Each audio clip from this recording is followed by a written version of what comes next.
What up, though, people? It's your man, Prof, and this is another episode of Cigars with Friends. I got my homie and fellow podcaster and fatal and Detroit transplant. You know what I'm saying? My boy Dreak Smith from Word on Street podcast. What's happening, homie? What up, man? How you doing? What up, though? Hey, man, we good. We finally was able to connect. You know what I'm saying? We both from Detroit, but now living in AZ, and we both doing podcasts. I say, might as well collab, come together, and talk to the people. And first off, before we get this show started, man, I want to send out love to the Finley family. Shout out to my boy Drano, man. May he rest in peace. We lost him yesterday. Just want to definitely show some love before this started, because they started off kind of a little different with getting that news this early this morning. But you know what I'm saying, like the hustler Dre was, I'm gonna keep pushing, and hopefully everybody else keep pushing. And much love, praise out. For sure, man. It's crazy, man. It's a crazy situation. You could be here today, gone tomorrow, man. Much love to his family, man. Shout out to everybody back home that's dealing with this. And I know it's a hard one to swallow, but you know what I'm saying, we're gonna get through this. But Cigars with Friends took a little hiatus. For everybody that know, I'm a photographer, and it's wedding season. Right. So it's been taking up a lot of my time. Like, I'm to the point that I'm tired of airplanes. Like, literally, I'm on a flight almost every weekend. I finally got this weekend. I got to ask you, how many masks you got, man? Man, you know what? I got custom masks. So every mask I got, it's got a logo of one of my businesses or me on it. You know what I'm saying? So my mask game is heavy. Is it? Yeah. Are they checking the IDs that you got the face on the mask? No, they still make me pull it down, which is crazy. Like, you don't see the picture of me on my face, but you know, whatever. You know, TS, they got a job to do. So I'm gonna respect. So I seen that, and I don't mean to take you off topic, but I just seen an article that was released that there's been so much problems on airplanes lately. Mm-hmm. Did you run into any of that? Because people don't want to wear the mask, right? Well, no, I didn't really read into any mask problems, but I did see a lot of like disgruntled people and I think that they irritated from wearing the mask, so other things was triggered. Like this last flight coming back, a lady, you know how you might grab somebody's seat to get up? Yeah. And the way he grabbed, he was a little aggressive, and she went off. You know what I'm saying? And I just thought it was about to be something. More that he got in her space, or he came that close. You know what I mean? Like, well, I think it was the way he yanked the chair. It was a little bit too much. And I don't think he did it purposely, but he could have said, "Oh, I'm sorry," or "Excuse me." He just kept it going like it nothing happened. So I think that was her bigger issue. You know what I'm saying? He was like, "Fuck your feelings." Yeah. You know, they actually just dropped a TV show called Fasten Your Safety Belts about people being disgruntled on the airplanes. Yeah. It just dropped Wednesday on A&E. I ain't watched it yet, but I DVR'd it. I'm going to check it out. Yeah, because you know, people is some fools in the air. You know what I mean? And there's a lot of tension going on if you've been following the news as far as fights and fighting with. Right, that's what I'm saying. Yeah, customers fighting the flight attendants. Right. It's been nuts. So, and it's all because they don't want to wear the mask the whole flight, correct? I think that, and I just think people are on edge just on everything. You know what I mean? So I think that plays a part, and I think a lot of time. I think it's a respect thing. I think sometimes people talk to people the wrong way. Right. And I think that triggers a lot of, something that could be so small can get blown out of proportion when disrespect is involved. Right. So I think that all plays a part into it. I think some people think like just because you work for the airline, you could talk to somebody type of way. It's a certain way to do things. Right. And it's and on both ends, it's rules. Right. You know what I'm saying? And I'm glad you brought that up, because thinking of rules, I want to touch on the Sha'Carri Richardson situation. I wanted to touch on it back when it first happened, but like I said, I've been on a little hiatus, so now that we can touch it. So what was your thought about it? So my thought is it's probably a dumb rule to have, but I got to be honest with you. It's a rule, and then she broke it. Okay. I don't think the suspension the 30-day was kind of over the top. But they are following rules. I got to be honest with you. When the swimmer did it, I think they know marijuana is a part of our society now, right? Yeah. It's legal in most states, not by the federal level, and I think maybe that's why the Olympics haven't changed some of their bylaws. But I think when it first started happening, I think they should have took a look at some of these bylaws and said, you know what, they need to update them. You have to constantly change with the times, and I think they should have updated it. It's not an enhanced drug, right? Yeah, so it's not going to help their performance.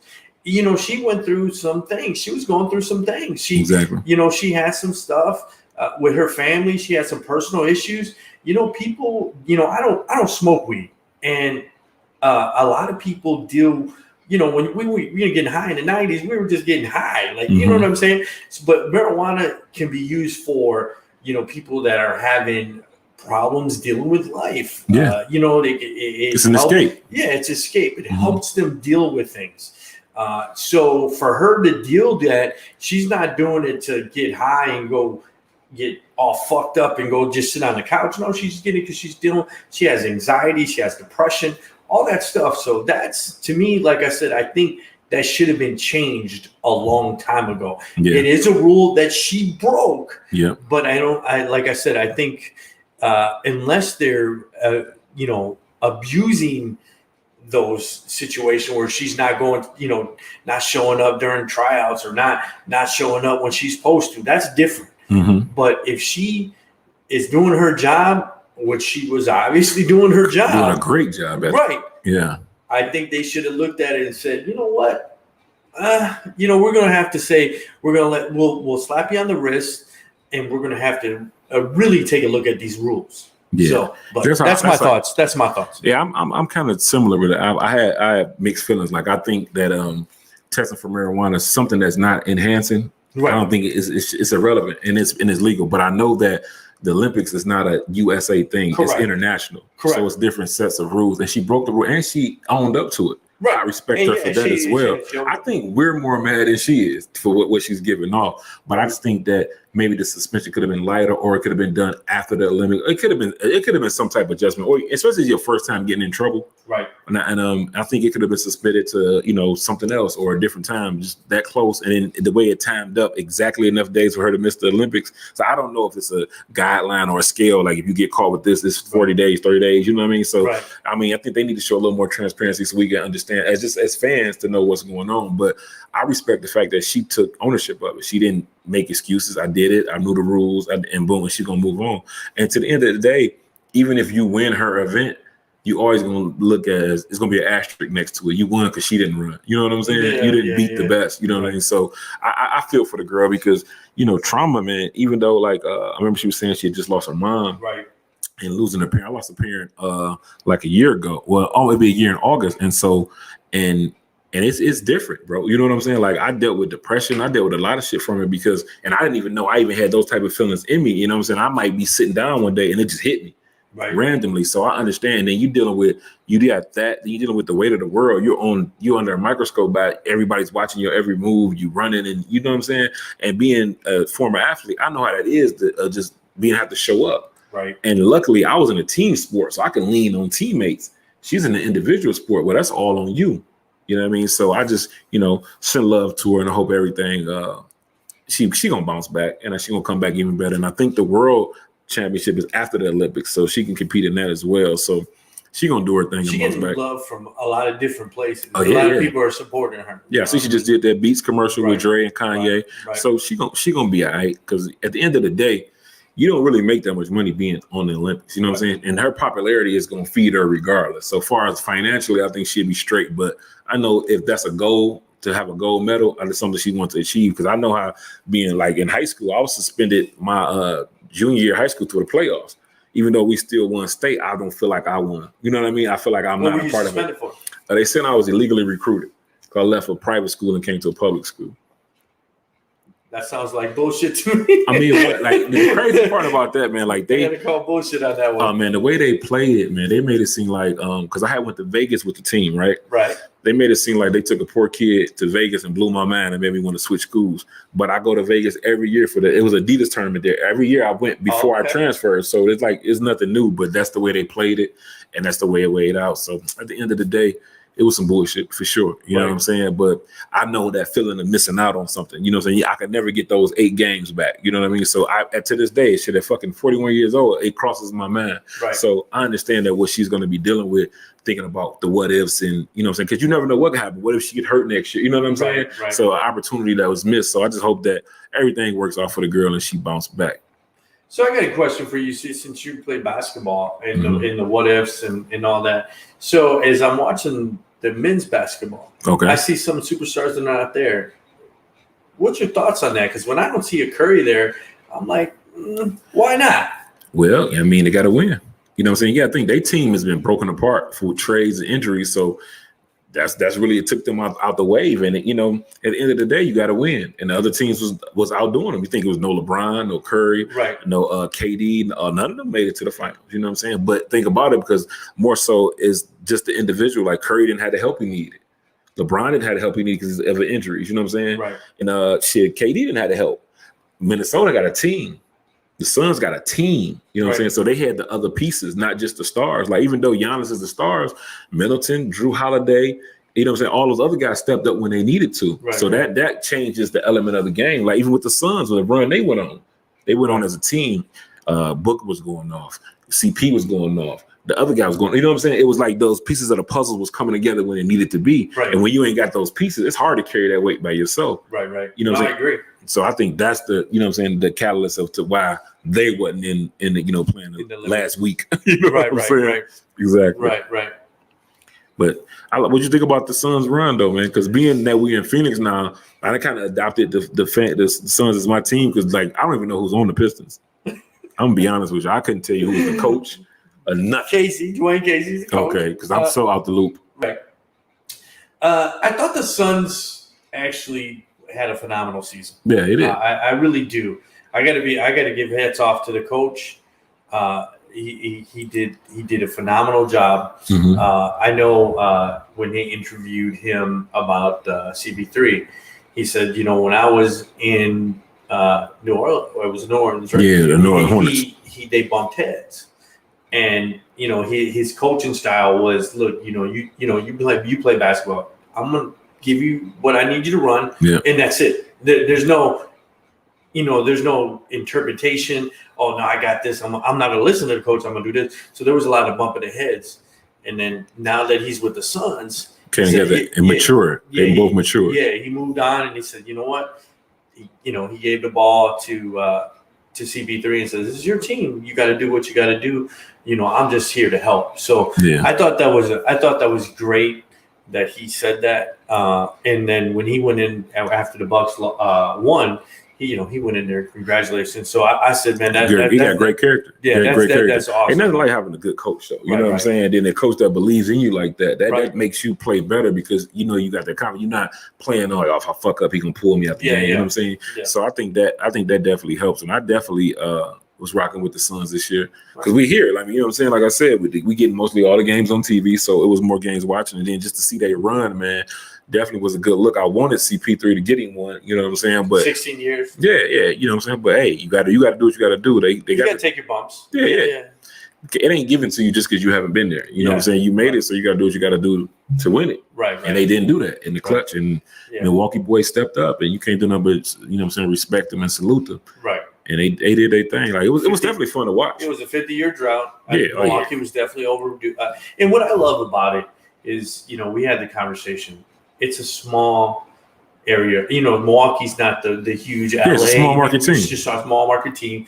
And it's East. You know what I mean? Like, I'm not a LeBron hater. I think he's a great basketball player. I just don't want the Lakers to win. And I don't want, you know what I mean? Like, I just didn't want those teams to win. I wanted someone to win. I would love to see the Phoenix Suns win. Yeah. I'm not a Phoenix fan, but I was rooting for them. I know you say you watched some of the games. Yeah. I had the NBA League Pass. I got to watch my Detroit team. I'm a Detroit diehard fan, so I love Detroit teams. So I got to be honest with you, but I love the Suns. They're young, and I think they'll be back, man. I don't know if they'll get to that same point, but Milwaukee just had more heart. Yeah. They were down the clutch. They made the plays when they needed to make them. They made the plays when they needed to. Exactly. And I got to be honest with you, Chris Middleton is a dog. Like I was like, somebody told me, it was like, he used to be with the Pistons. And I was like, and they cut him. I forgot about that. And then he went to the D League and then came back. Yeah. So Middleton did his thing. I think he was really close for the MVP of the final. I think them two last big games from Giannis kind of took him over the hump. Right. You know what I'm saying? Middleton, Drew Holiday on both ends of the floor was doing this thing. They pieces came together. Even like in the Eastern Conference Final, even Lopez went off for like a 30 ball. You know what I'm saying? So the pieces came when they needed to come. So that's just a part about being a great team. Right. You know what I'm saying? Even though you got a superstar, they got a team. You know what I'm saying? And I think that's what got them over the hump. And I feel like they wanted it more. Right. They were hungry. They were hungry. And to the Suns' credit, they're a young team, and that experience is going to help them. So hopefully they come back strong. Yeah, because you got to remember 3 years ago, or was it 2 years ago, they were the worst team in basketball. They had the worst team. They had the worst record. So they came a long, long way. So it definitely will be back. I think so. Or even if not all the way to the final, they're going to give a good run. Right. And they still can build. They're a young team. You know what I'm saying? You can still add some more pieces in the offseason and see what that can do. But I'm definitely rooting for him. I have a friend of mine that has a podcast that I produce. Okay. And he was saying that whoever won should have an asterisk. Because of all the injuries. I mean, you were probably watching basketball. Yeah. There was a lot of injuries. So what do you think? I definitely don't agree with the asterisk. But what do you think about all the basketball? Because we talked about this topic. Yeah. What do you think about all the basketball, the superstars, right? The superstars that went down. You think it's because they went from the bubble to right? You know what I mean? Well, I think a short season. I think that plays a part in it, but I don't think you should give an asterisk. If that's the case, then you got to give an asterisk for the win in the bubble. Right. You know what I mean? So I think injuries happen. That's part of the game. Right. You know what I mean? So if you got the rest of your players to keep them healthy, you got to do what you got to do. But you can't say, if somebody got injured, you know what I'm saying? What if you know what I'm saying? Injuries going to happen on both ends, on all teams. So you can't just say that for that because every season somebody got injured. Right. If you look at history, every year some star or somebody, a big piece of one team got hurt, and that helped advantage the other team. Right. And that's just part of the sports. Correct. Yes, I wouldn't say asterisk. I say you give people credit, man. Even when the Spurs won a shortened season, I think it was '99 when they had the lockout. Right. Yeah, they still won it. You know what I mean? Yeah. So you gotta accept that. People just don't like to give people their credit, man. Definitely. You won. You won. Yeah. Yeah, and I think that's big. It is. And you say you got your guy podcast you produce. I want to touch on the podcast lane right now. Okay. Because it's getting huge, especially since I would say right before the pandemic, then the pandemic just opened the floodgates because so many people had downtime and it brought up, I would say the money in podcasting because more people was listening, but it also, I think it started to oversaturate the market because there's more people doing it now. So how you feel about you being a podcaster and how long have you been podcasting? So it's been a year now since in July. And then, you were the one to help me out. We went from, video streaming to audio, you basically went from distributing the audio and then, now we finally monetized it. I gotta be, there's everyone starting one daily probably, right? For sure. But the biggest hump is a lot of guys, they say if you get to 10 or 20 episodes, you're lucky because most people quit by then. Yeah, the fizzle. Yeah, it's something they don't want to do. There's, you're taking time out of your day. A lot of times people are looking for the shortcuts. And I think we talked off air about this. Everybody's, I want to monetize it. And I'm like, pump your brakes a little bit. Let's get some content out there. Let's put some hours in. Let's put some good stuff out there. Mm-hmm. Before we even talk about monetizing. So that's basically, in a nutshell, I'll help anybody start a podcast. But do they finish? Maybe not. Maybe they get to 10 episodes, maybe they get to 20. We're at 80 now. We probably did about 90, to be honest with you, without counting all of them. Yeah.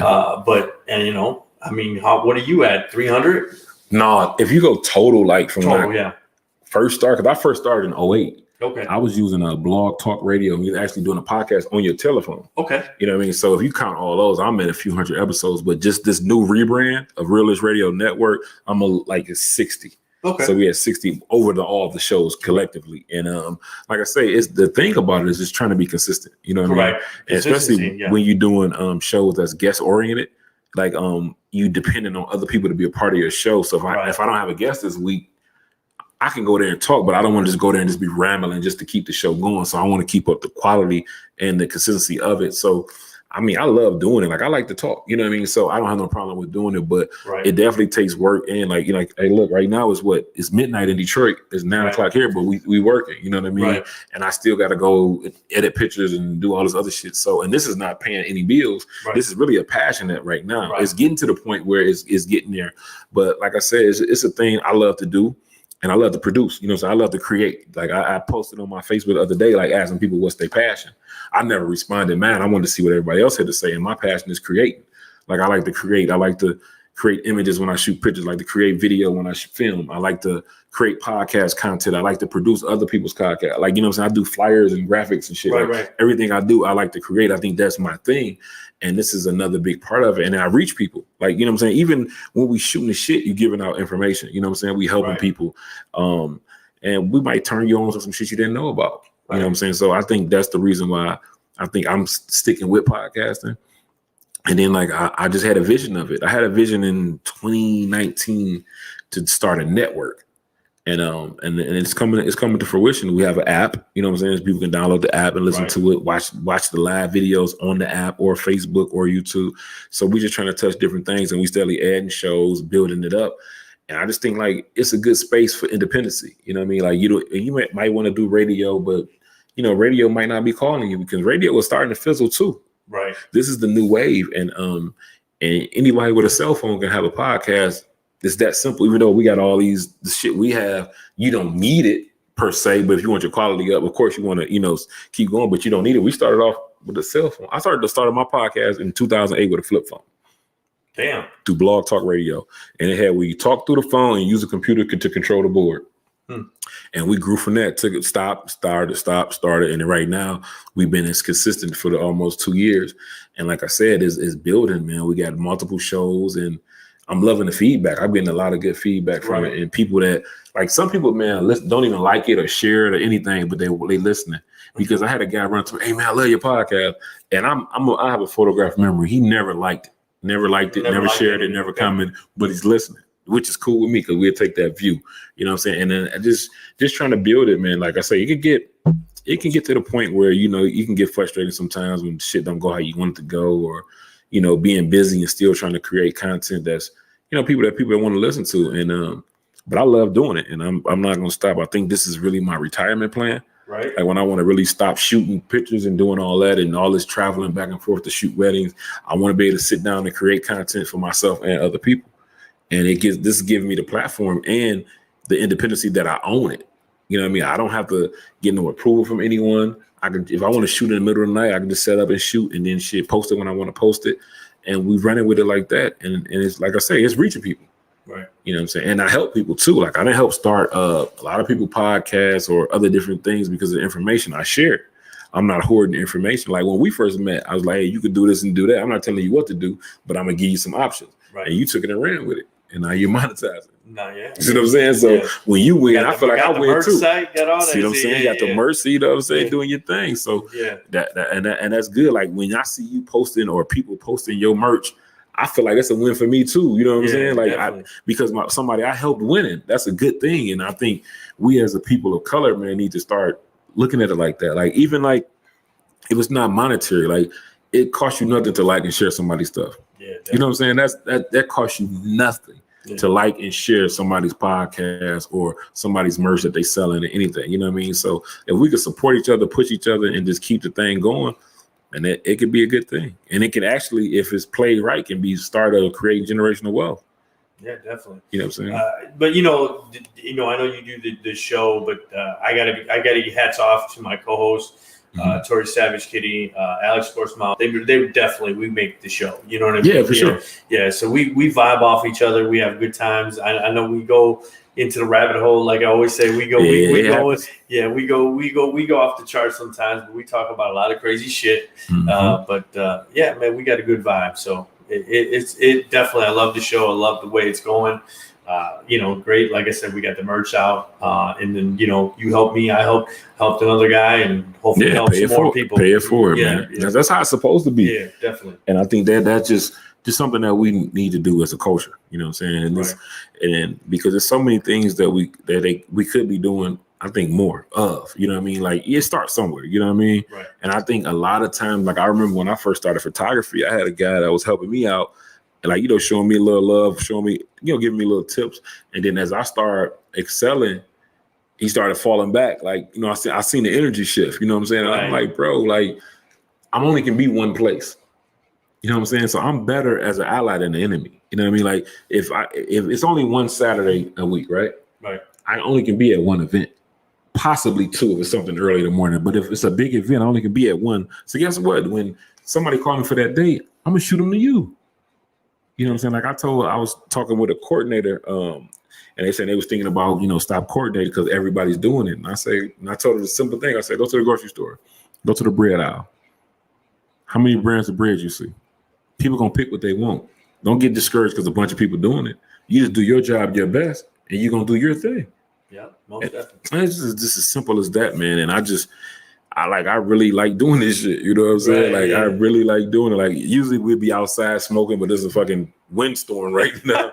so we have to bring it in. But yeah, this is my vibe, man. Like this is what I want to do after I'm done. Like I'm 41, bro. I'm not about to be taking pictures for 10, 12 hours an event for at 50. It's not gonna happen.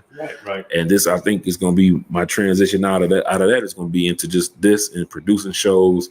Somebody just reached out to me to produce their show and they're in a whole nother state. They want me to produce it virtually, you know what I mean? So I'm gonna take that little gig, you know what I mean, and keep running with it. Yeah, most definitely. And I think these platforms, man, is these different platforms they got out here for us to make money and to make moves and grow our platform and products is endless right now. And we just got to take advantage of it. Yeah, I think definitely, like I said, a lot of podcasts, like you were saying during the pandemic, there's probably a zillion of them that started. Yeah. But they just don't know what to do. You know what I mean? They take, they get discouraged. So whoever's out there podcasting, don't get discouraged. Reach out to any of us and we'll definitely help you out. The thing is, people get caught on them numbers. And them first couple episode numbers ain't going to be shit. They ain't gonna be shit. You know what I'm saying? They get to see. I seen a lady complain, I just uploaded it, only got 30 views. Like, when did you upload it? This morning. Yeah. You got 30. That's a win on your first episode. Yeah. You know what I'm saying? Like, trust me. Yeah. And it's just about, continuing on with it and be building. It's about consistency and building. As long as you're giving out a good product, it's going to get to the people. Definitely. Like I said, I got my boy, he's doing it, and he's constantly asking me every week, what's the numbers? I send them to him, but I'm like, he's like, man, that's no good. And I was like, I think you're looking at it all wrong. Mm-hmm. You know what I'm saying? That's what I think you're looking at. I don't even look at my numbers, man. It's a marathon, man. I just keep putting the content out. Yeah, because a lot of times once people start to get hipped onto you, they go back. Right. Because I can see old episodes numbers going up. Because I check the analytics damn near every other day just to see what's going on, what's growth, what's not moving, what's pushing. Right. And so somebody might catch episode 37 and like it and like, shit, let me go back to 1 and follow the whole series. There you go. You know what I'm saying? So you never know when it's gonna hit. You gotta be ready for it. Like people be thinking people made a blew up overnight, but they don't see the grind part. You know what I mean? Yeah. Now when you blow up and then they go backwards, like, oh my God, he been around. He didn't even know. You know what I'm saying? So I just think it's about touching audiences and just keeping your voice out there. Yeah, definitely. And I think merch is a good thing. I think merch is a beautiful thing as far as monetizing. Like even if you're not getting a lot of monetization on far as views, but if you get monetized off of your merchandise, man, you can really live off having 150 to 200 solid fans that support what you do. Definitely. And you make more than what people go to work and make. You know what I'm saying? Like, because I know the markups. You know what I'm saying? You know what I'm saying? So, and I produce a lot of my own merch, so the profit margin is like 90%. Yeah. You know what I'm saying? So I just think people need to focus on that, focus on reaching their people, reaching their audience, and just not giving up on this shit. Because it's, like I say, it's a lot of people doing it, but everybody's not going to make it to the finish line. Right. And I think that we're just showing people that it can happen. Like, shouts out to, everybody on the team. You know what I'm saying? I got Blaine J, Lava Blaine J, Transparency Place with KP, with life coach Christian. You know what I'm saying? So my squad is doing their thing, and we growing, bro. Like, I think by the end of the year, I probably have 5-6 shows under the belt, and we went into 2022 trying to take it to the next level. And that's just the plan on the podcasting, though. And I like I say, just something I like to do. And most things is like, most people work. Like you say, if you do something you love to do, it's not work. You know what I'm saying? So this doesn't feel like work to me. It's like I'm shooting the shit with my homie, but you know what I'm saying? We're producing their product right now. Yeah, definitely. We're not complaining because the supervisor's on my ass. You know what I'm saying? Like, you know what I'm saying? Like we are literally producing product right now. Yeah. You know what I'm saying? In the comfort of my own crib, we good. You know what I mean? So I think a lot of people get discouraged. I think a lot of people that have voices want to do podcasts. I think they're just scared to jump off the porch. Yeah. I see those. I see that all the time. Like, I read some of the different communities, and they're like, I got like 20 episodes, but I haven't published any of them. You know what I mean? So yeah, I see it all the time. But like I said, that's that fear of flight. Yeah. You just gotta do it. You gotta do it, man. Yeah, you just gotta do it. Because think about it, you miss every shot you don't take. Yeah, you know what I'm saying? So I'm definitely putting these shots up. Like, hey, we're gonna try and get it. And like I say, we done had people like, hey man, nobody watching this shit, you know what I'm saying? But we kept pushing. Yeah. Kept pushing. Now it's to the point when I miss a week, I'm getting inbox like, hey, everything good? Yeah. You know what I'm saying? So that let me know people are tuned in. Right. And like I say, you ain't gotta have 1 million views. You ain't gotta have 1 million followers. You can get a solid small number. As long as they stay consistent, you stay consistent, you will eat. Definitely. Yeah, I get it all the time. You know, people will say, you know, because my shows are Wednesdays and Saturdays. Mm-hmm. If I start late, man, they'd be like, hey, is everything okay? Yeah, because they're waiting on me. They're waiting on me. So yeah, you getting people through work weeks, you getting people through just the ride home from work, you know what I'm saying? So a lot of people that tune in for different reasons. And that's real, you know what I mean? So you just gotta be on it. And I just think that if you listening and you feel like you want to start a podcast, start it tomorrow. Pick up your phone, record yourself, and post that shit. Yeah. It's that simple. And go from there. Like I'll be like everybody, I know a lot of people we want, I need to get this and want everything to be perfect. Yeah. And it's a book. His name is Chris Christomos. I hope I'm pronouncing his last name right.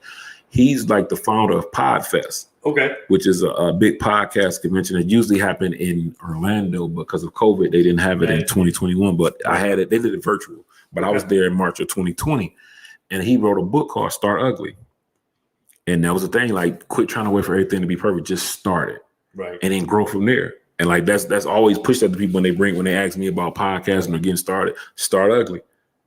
It'll get pretty once you keep going, you know what I mean? And I think that's some great advice that he put into his book just to get people motivated to do anything, not just podcasting, but anything. You might want to start a lawn care service. You might want to start a t-shirt line. Start ugly. Quit waiting for everything to be perfect. Just start the shit and go from there. Yeah. It's a process and everything. Yeah, definitely. I mean, you see all the lights and the mics and all that good stuff, but you know, like you said, you started on a phone. A flip phone. And look at you now. Yeah. So. And it's the work in progress, you know what I'm saying? And it's gonna go to the next level. Like we about to run, you know what I'm saying? We about to have more cameras set up. We have more angles and shit we can run with it. But right now we're running it how we're running it, and it's doing good. But like you said, we started with a flip phone. And it's a flip phone and some downtime. I had some spare time when my daughter was a baby, and shit, that's what I did to kill the time. Right. And it turned into something else, and it turned into a passion. I did it just to fuck around at first, and then I found a passion of it, and then I just kept going with it. I did internet radio before with Cave Radio. Shouts out to them. And then now I just want to be in control and ownership of what I got. So I started my own shit. And I used to do music, so all this shit was easy. You know what I'm saying? Right.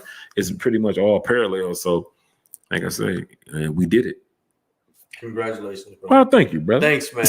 Thanks for helping me. Shit, we'll be still in the dark ages. So. Man, no, man. That's what we supposed to do, man. Shouts out to Kiefer, man, plugging us together. Yeah, definitely. But that's just what we're supposed to do, man. And I think if we keep doing that, you know what I'm saying, that good positive energy comes back. So look at we now. And just looking at the growth of everything, like where we all started to where we are now. And opportunities are endless. You know what I mean? Podcasting is the new wave. Like nobody's really listening to the radio no more. Everybody got their phone or they got earbuds in, so they on their phone, and I can live in your phone. Like from my living room, I can reach the world. Right. And that's that simple. And with that, we're gonna run it up. Yeah, definitely. Appreciate it, brother. Yeah, for sure, man. But we're not gonna keep y'all alone tonight. I just want to definitely tap back in. And tell them where they can follow you at, and they can follow the podcast. So you can follow us on wordonthestreetpod.com. Our merch site is wordonthestreetmerch.com. So you can check out all that stuff. Yours truly, Dreak. I want to appreciate it. Thanks, man. Man, for sure, man. I got you. I told you. Yeah, you know what it is, man. It's real. It's radio, Cigars with Friends. We will be back next week. We will be doing consistently a show every week again.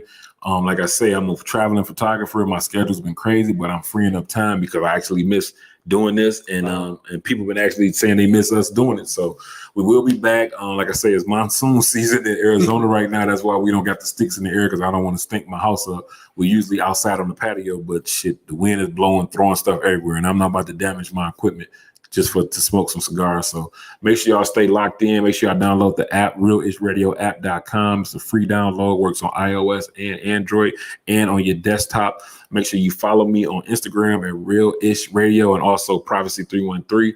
And like I say, till next time, make sure y'all check out all the shows on my network, man. The network is growing. And I just appreciate all the support and all the love. And I'll see y'all next week. Appreciate it. Peace.